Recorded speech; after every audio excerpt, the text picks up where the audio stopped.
gmail.com. So, ang pag-uusapan natin ngayon ay ano nga bang madalas ang aking ginagawa or routine sa aking buhay everyday. Siyempre, unang-una dyan, pagkabukas ng mata ko ay magdarasal at sasabihin ko lang ay thank you Lord lagi. At mahilig akong mag-attract like affirmation, motivation. Yan ang aking madalas na ginagawa. At siyempre, mahilig akong magsulat na I love you Lord, thank you Lord, grateful, I'm grateful or blessed. Yan ang aking madalas na ginagawa. At message ko ang aking malalapit sa buhay.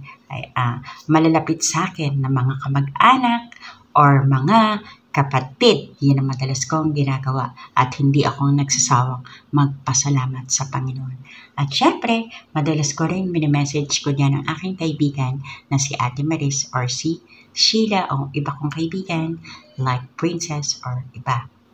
At syempre, para maiwasan, minsan, iniisip ko na lang yung aming magagandang samahan ng aking nanay ko, hindi na lang yung kalungkutan. Yun lang yung gusto kong mga sabihin sa inyo, mga friendship, kung paano nga ba ako namumuhay ng isang bilang dialysis warrior na with positivity or God's goodness. Bye!